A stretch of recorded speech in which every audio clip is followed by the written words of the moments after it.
बाबा, क्या वाकई में ये यक्षिणी जवान लड़कों को अपने प्यार के जाल में फंसाकर उनको मार डालती है? आई एम श्योर ये एड आपने यूट्यूब पर जरूर देखा होगा और अच्छी बात है, एड देखने चाहिए भैया, उससे ही तो हमारी रोजी रोटी चलती है। But today's video is not about my रोजी रोटी, इट्स अबाउट यक्षिणी। क्या ये सच में होती है? क्या ये वाकई में जवान लड़कों को अपने प्यार के जाल में फंसाती है और फिर उनका काम लगा देती है? ये यक्षिणी कम और आजकल की गर्लफ्रेंड्स की कहानी ज्यादा लग रही है। एनीवे, आज की वीडियो में हम जानेंगे क्या ऐसा वाकई में कुछ होता भी है या नहीं। क्या इतिहास में ऐसी कभी कोई घटना घटी है जहां यक्षिणी ने किसी का शिकार किया हो, किसी का खून पी लिया हो? और साथ ही साथ आज के इस वीडियो में मैं आपको एक पिशाचिनी, एक चुड़ैल की एक ऐसी घटना बताने वाला हूं जिसे सुनने के बाद आपकी रूह कांप जाएगी। तो भैया इस वीडियो को स्किप मत करना, पूरा देखना, क्योंकि यक्षिणी के ऊपर बने बाकी यूट्यूब के वीडियोस की तरह मैं आपको पकाऊंगा नहीं, क्योंकि आज तो हम करेंगे दूध का दूध पानी का पानी। तो जय हो शैतान का देवता चुड़ैल की नानी। शुरू करते हैं आज का फाड़ू वीडियो।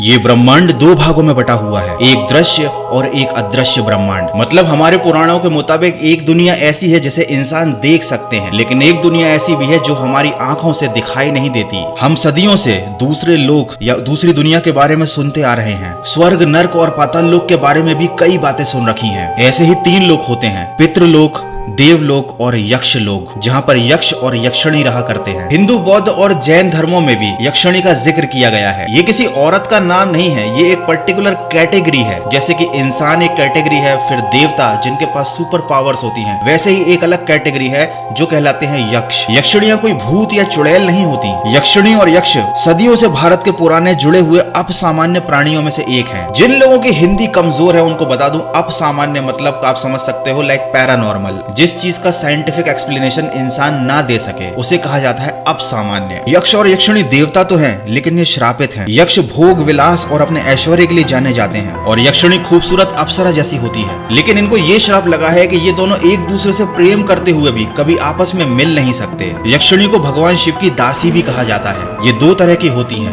अच्छी और बुरी। बुरी वाली किसी को भी आकर्षित कर सकती है, उसका शिकार कर सकती है, और कुछ खास किस्म की यक्षिणियां मानव का रक्त पीना भी पसंद करती हैं। कुछ लोग गड़े खजाने या फिर धन के लालच में आकर यक्षिणी की पूजा करते हैं, उन्हें सिद्ध करने की कोशिश करते हैं। लेकिन आज के जमाने में जहां लोग 2 मिनट व्यायाम ढंग से नहीं कर पाते, वहां सिद्धि साधना कहां से कर पाएंगे? तो जब ऐसे लोग यक्षिणी को बुलाते हैं और उनसे कुछ भूल हो जाती है तो उनके साथ कभी कभी गलत हादसे भी हो जाते हैं। ये तो हो गई हिस्ट्री की बात। अब करेंगे मुद्दे की बात, जो एड आपने देखा था। बाबा, क्या वाकई में यक्षिणी यंग लोगों को, मतलब जवान लोगों को अपनी हवस का शिकार बनाकर मार डालती है? देखो, ये कहानी बहुत ज्यादा प्रचलित है, वही कहानी जिसके ऐड आपने देख रखे हैं, क्योंकि आजकल लोग इस कहानी को बढ़िया मसाला लगाकर जो बेच रहे हैं। मतलब किसी सुंदर सी नारी को बना देंगे यक्षिणी और फिर चिपका देंगे वही कहानी। ये वो घिसी पिटी कहानी है जो आपने वीराना फिल्म में भी देखी होगी। भाई, वीराना फिल्म की याद आ गई, कतई बहुत डरावनी पिक्चर थी।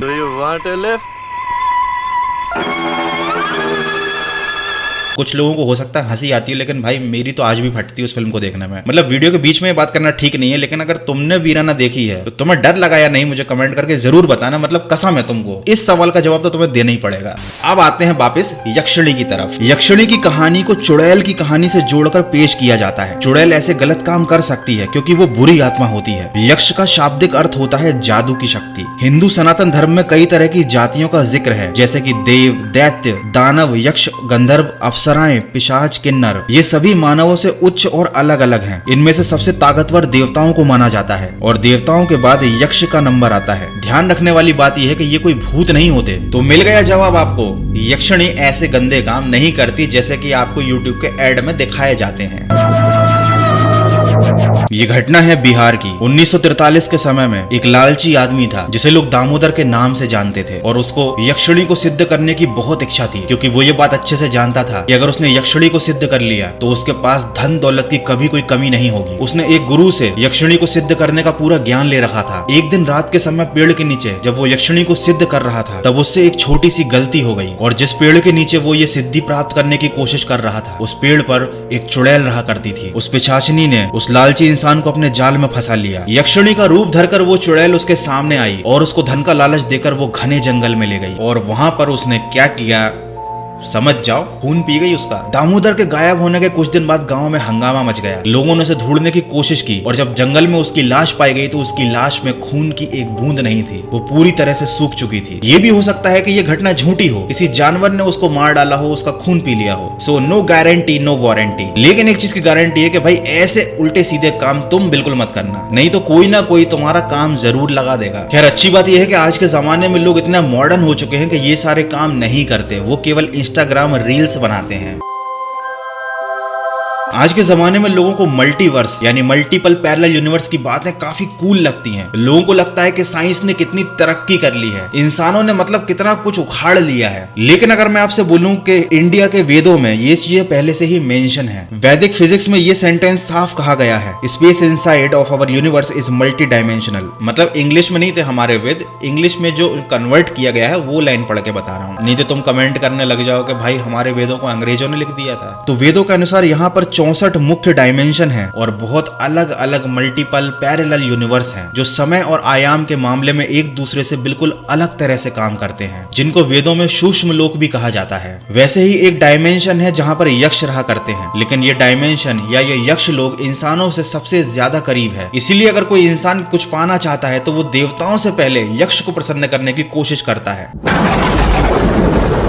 कोई यक्षिणी आपके पीछे वाकई में पड़ गई, मतलब सही में नहीं पड़ेगी लेकिन इमेजिन करो, तो उसका भी सोल्यूशन है। आप उसे लोहे की एक छड़ से कंट्रोल कर सकते हो। मतलब शुद्ध लोहे की कोई भी चीज अगर आपके पास है तो कोई यक्षिणी, कोई चुड़ैल, कोई भूत आपके पास नहीं आएगा। और इसीलिए बहुत से लोग लोहे का कड़ा भी पहनते हैं। मैं नहीं पहनता, अभी खरीदूंगा जाके, मैं भी पहनना चालू कर दूंगा। तो भैया जो लोग भी लोहे का कड़ा पहनते हैं, भैया भूत तुम्हारा कुछ नहीं बिगाड़ सकता, इस बात की तो गारंटी है। नहीं, नो गारंटी नो वारंटी, भाई भूत है, कुछ भी कर सकता है। तो यक्ष और यक्षिणी को हमारे वेदों में बहुत अच्छे से पूरी तरीके से डिस्क्राइब किया गया है। ये किसी तरीके के भूत पिशाच नहीं होते। हाँ, इनके पास अलग तरह की सुपरनैचुरल पावर्स होती हैं, लेकिन ऐसा कहीं नहीं कहा गया कि ये तुम्हारा खून पी जाएंगे, खासकर तुमको प्यार के जाल में फंसाकर। तो इस तरीके की बातें, इस तरीके की कहानियां केवल आपके मनोरंजन के लिए बनाई जाती हैं। YouTube पर झूठी कहानियों के ऊपर बने वीडियोस पर बहुत सारे व्यूज आते हैं, लोग खूब लाइक करते हैं उन्हें, लेकिन आज के वीडियो में मैंने बिल्कुल सच सच बातें बताई हैं। तो देखते हैं कि क्या सच बताने वाले वीडियो को 1 लाख लाइक मिलेंगे। मतलब समझ जाओ, मैं लाइक करने के लिए बोल रहा हूँ, डायरेक्ट थोड़ी बोलूंगा यार हर वीडियो में। यार बस आज की वीडियो को यहीं पर खत्म करते हैं। आई होप कि बहुत से लोगों ने जो कमेंट किए थे कि यक्षिणी पे वीडियो बनाओ बनाओ बनाओ, तो मैंने बना दिया। तुम्हारा काम है लाइक करो, अच्छा सा कमेंट करो, स्पैम कमेंट कतई मत करना है, बिल्कुल नहीं करना है। जो करना है ओरिजिनल कमेंट करो।